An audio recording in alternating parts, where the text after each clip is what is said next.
एक छोटे से गांव में नंदू नाम का एक बालक अपने निर्धन माता पिता के साथ रहता था। एक दिन दो भाई अपनी फसल शहर में बेचकर ट्रैक्टर से अपने गांव जा रहे थे।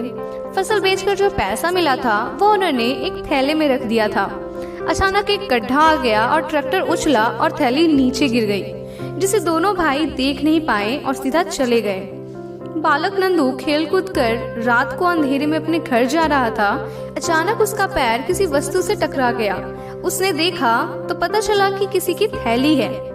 जब नंदू ने थैली खोलकर देखा तो उसमें नोट भरे हुए थे। वह हैरान हो गया और सोचने लगा कि पता नहीं किसकी थैली हो। उसने सोचा कि अगर वह थैली यहीं छोड़ गया तो कोई और इसे उठा ले जाएगा।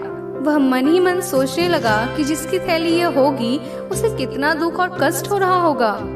हालांकि लड़का उम्र से छोटा था और निर्धन माँ बाप का था, लेकिन उसमें सूझबूझ काफी अच्छी थी।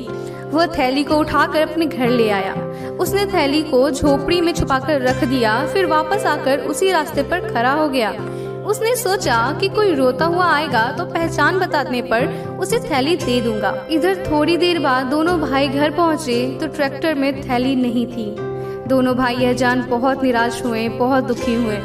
पूरे साल की कमाई थी थैली में, किसी को मिला भी होगा तो कोई नहीं बताएगा। शायद अभी भी वह किसी के हाथ न लगा हो। यह सोच दोनों भाई टॉर्च लेकर उसी रास्ते पर चलने लगे। छोटा बालक नंदू उसी रास्ते में मिला। उसने उन दोनों से कुछ भी नहीं पूछा, लेकिन उसे शंका हुई कि शायद यह थैली इन्हीं की हो। उसने उनसे पूछा, आप लोग क्या ढूंढ रहे हैं? उन्होंने उसकी बात पर कोई ध्यान नहीं दिया। उसने दोबारा पूछा, आप दोनों क्या ढूंढ रहे हैं? उन्होंने कहा, अरे कुछ भी नहीं ढूंढ रहे हैं, तू जाना, तुझे क्या मतलब? दोनों आगे बढ़ते जा रहे थे। नंदू उनके पीछे चलने लगा। वह समझ गया था कि नोटों वाली थैली संभवतः इन्हीं की होगी।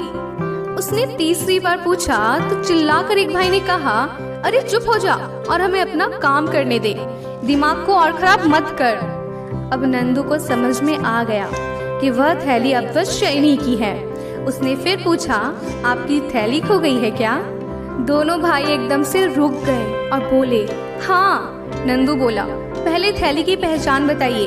जब उन्होंने पहचान बताई तो बालक उन्हें अपने घर ले गया। टोकरी में रखी थैली उन दोनों भाइयों को सौंप दी। दोनों भाइयों की प्रसन्नता का कोई ठिकाना नहीं था। नंदू की ईमानदारी पर दोनों बड़े भाई हैरान थे।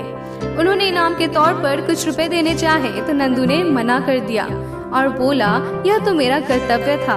दूसरे दिन दोनों भाई नंदू के स्कूल पहुंच गए। उन्होंने बालक के अध्यापक को यह पूरी घटना सुनाते हुए कहा, हम सब विद्यार्थियों के सामने उस बालक को धन्यवाद देने आए हैं।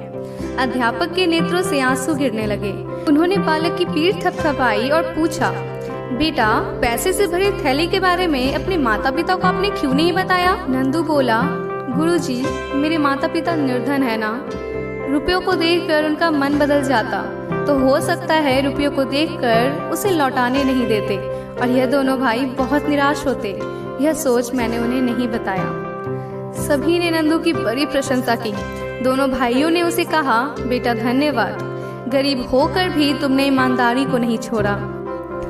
तो देखा आपने, इस कहानी से हमें यही सीख मिलती है कि अपनी ईमानदारी से हम किसी का भी दिल जीत सकते हैं। चाहे आप कितने भी गरीब हों, आपको अपनी ईमानदारी कभी नहीं भूलनी चाहिए।